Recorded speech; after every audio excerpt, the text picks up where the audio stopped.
Okay, so I'm pretty sure that the Flash isn't exactly a trending topic right about now, but if you know me, I don't care about things that are trending, really. I just do what I want, as evidenced by the fact that I'm reviewing a 14-year-old Star Wars movie. But today I'm going to be talking about the Flash, and not in the exact same capacity that I usually do have in the past, where I pull out a notebook and I waste paper and I kill the trees talking about timelines and such like that. But today we're just going to be talking about the Speed Force, because ever since its first mention of being a thing in the season 1 finale, called Fast Enough, I believe, the concept of what the Speed Force is and does and how it behaves has changed a lot over the last 4 years, but it's kind of lost all meaning as a concept. So I just want to talk about what it is and what it's become.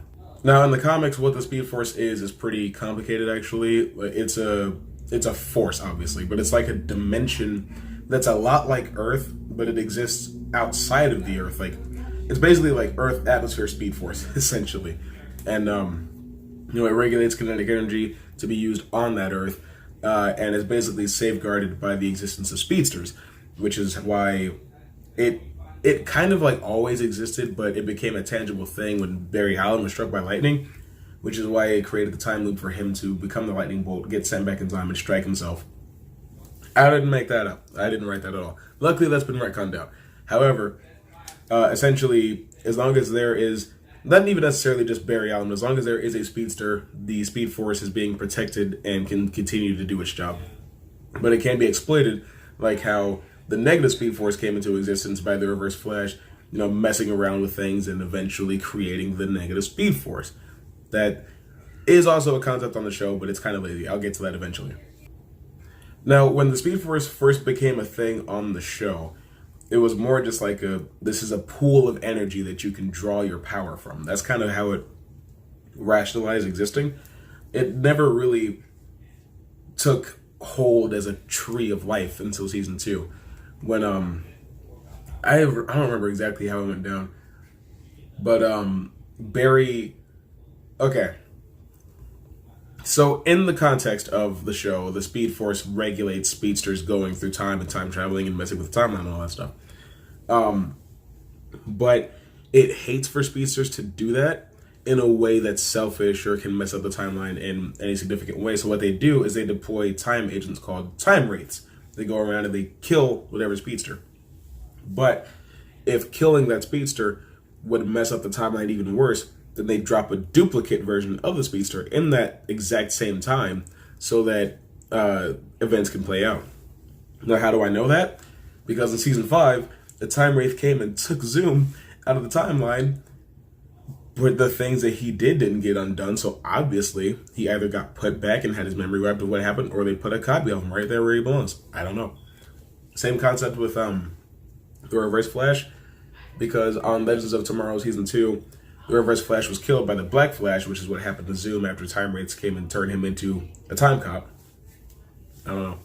But the Black Flash kills the Reverse Flash, but it's a Reverse Flash that has not yet gone on to do the things that he's required to do for seasons 1 through 5 to take place. So obviously, he had to get replaced. Anyway, the thing about the Speed Force on the show, though, is that it's sentient and seems to actively hate speedsters. But my thing is, if you control what speedsters can and can't do, why don't you just take away their ability to travel through time? I don't get it. They love to torture speedsters. But when Barry was nearly killed at the end of season 2 and transported into the Speed Force to learn a lesson, they gave him back his powers and he was faster than he'd ever been before. So it's like, I don't understand. And then there's the way that Barry defeated Zoom by creating a time remnant and hoping that the Speed Force would be more angry at Zoom for messing with time than at Barry. So if that's the case, how come it took all of this for them to go after Zoom? How come after creating his first time remnant, they didn't just go after him? Why don't they? What are the rules of the Speed Force, Sorry, I'm sick. Anyway, I've talked about time remnants before. That's not the important thing. The actual important thing is that the Speed Force rules are so inconsistent. It's like, oh, we're going to encourage you, time travel, to do this. But because you time travel to do that, we're going to punish you with Flashpoint. Another thing that's strange about the show is that the Speed Force seems to be... There seems to be one Speed Force for the entire multiverse. Which, that's a problem. Because what if a certain Earth doesn't have a Barry Allen? Well, that's why they have the Speed Force. But how I know that this is the case is that season 3, it was a very huge plot point that there was a prison in the Speed Force that was made to hold Savitar. If that Speed Force prison is left empty or unoccupied, it will destroy the Earth. Do I know why? No, I have no clue. The writers don't know. It's manufactured tension. But Jay Garrick, who is from Earth 3, was able to go into the Speed Force prison and keep it occupied so that it wouldn't destroy the Earth. But he's not from the same Earth as that Speed Force. And since we know from season 2 that people from different Earths vibrate on different frequencies, this Earth 1 Speed Force should essentially treat Earth 3 Jay Garrick like he doesn't exist and should still go on its path to destroying the Earth. But luckily for the writers of this show, there's only one Speed Force for the whole multiverse, because that totally makes sense. And considering that Savitar in his entire existence was undone by... Anyway, Savitar in his entire existence was undone by the events of the season 3 finale. So if Savitar was never created, then the Speed Force prison was never created to contain Savitar. Therefore, it should not need to be occupied at the end of season 3 / the beginning of season 4. But whatever, it just is. And if the Speed Force is supposed to be this almighty, all-encompassing, super powerful force, then how come it can be tricked by a couple scientists and a reporter? Because to get Barry out of the Speed Force, they make this ball that's supposed to mimic DNA's energy, and then they just put it in the Speed Force, and out pops Barry Allen. Speed Force prison is fine. But then later on that same season, they take that ball that represents Barry Allen out of the Speed Force, so the Speed Force should still try to destroy the Earth. Why doesn't it?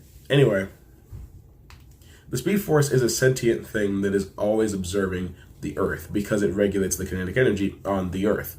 It should be aware of their plan to trick it, and it shouldn't work. It shouldn't work anyway because Barry Allen is a conductor of copious amounts of Speed Force energy. That can't just go missing without the Speed Force being aware of it, right? So you put a ball in there that's got Barry Allen's DNA. It doesn't have Barry Allen's superpowers. It does not have Barry Allen's Speed Force signature, I guess you could say. It's not Barry Allen. It's a ball. The Speed Force is smarter than that.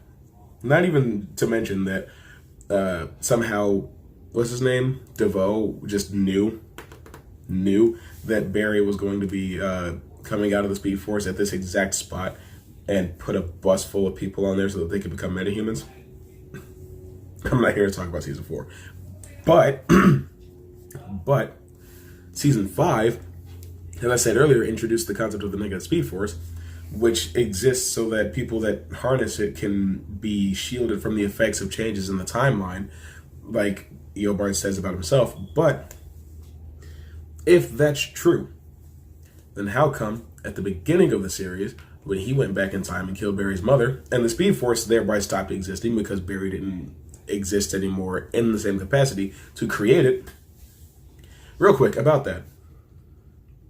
Barry still becomes the Flash in that timeline, doesn't he?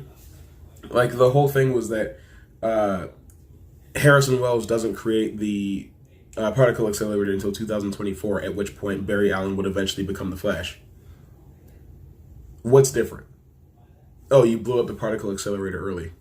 That doesn't make enough of a difference for these two things to suddenly merge paths again so that the Speed Force can once again exist. Again, if the Speed Force is going to eventually exist, you don't lose your powers because you have not yet been born. You're from the future, the Speed Force exists in your future. As long as it gets made somewhere between now and the 25th century, you will have your Speed Force powers. Anyway, if he goes back and kills Barry's mother and the main Speed Force does not get created, the negative Speed Force should still protect Eobard from that change in the timeline. He should still be able to go back to the future where he lives. And if the Speed Force hates time travel so much, why is there a literal TV show about people that travel through time? They don't use the Speed Force to time travel. Doesn't matter. The Speed Force is safeguarding time travel as a concept. Oh, is it just because they don't run super fast to do it? Wally joined the Legends of Tomorrow. Wally is a speedster. They should still be punishing him for time traveling. Rules? I don't think so. But this is probably the most frustrating thing about the whole concept of the Speed Force. The Speed Force is so harsh against the heroes and so lax against the bad guys. Like, wouldn't it make more sense to completely remove somebody like Eobard Thawne from the timeline, because they're going to keep finding ways to short circuit and find shortcuts and loopholes around your whole time travel laws? Like, it's better if you just remove him. It's honestly also better if you remove Barry Allen, because here's something that you might not know. Barry Allen is Eobard Thawne's great uncle, because the Thawne family was pregnant at the same time as the Allen family. The Thawne family lost their child. Nora Allen was pregnant with twins. They let the Thawne family adopt one of their children. That child became Malcolm Thawne. Malcolm Thawne, Barry Allen, twin brothers. The Thawne family trickles all the way down to Eobard, and the Allen family trickles all the way down to Bart. So the Allens and the Thawnes are related. So if you remove Barry Allen, you remove Eobard Thawne. And if you remove Barry Allen and Eobard Thawne, then you also erase the first initial breach to another Earth. So then you remove the Zoom thing. Then if you can remove Zoom, Barry Allen, and Eobard Thawne, then you can also remove Savitar. All of this timeline trouble would have been taken out of existence if you just make Nora Allen miscarry, And that's a terrible thing for me to say, but if you're some sort of impersonal, impartial, universal, balanced force that cares only about maintaining the Speed Force and correctness in the timeline and in the universe, that seems like something that you would do, because maintaining balance is more important than anything else. Well, that's just what I think about the Speed Force. I may be wrong. I've never written an episode of The Flash in my life. I've only watched all of them. I've never made an episode of The Flash, and they've made many. Here's why they're bad at it. It's not one of those, right? It's the fact that I can quantify good storytelling, because I'm a storyteller. It's honestly just that simple. But let me know what you think about this whole Speed Force thing in the comments. This video went way longer than I thought it would, but that's okay. I'll see you in the future.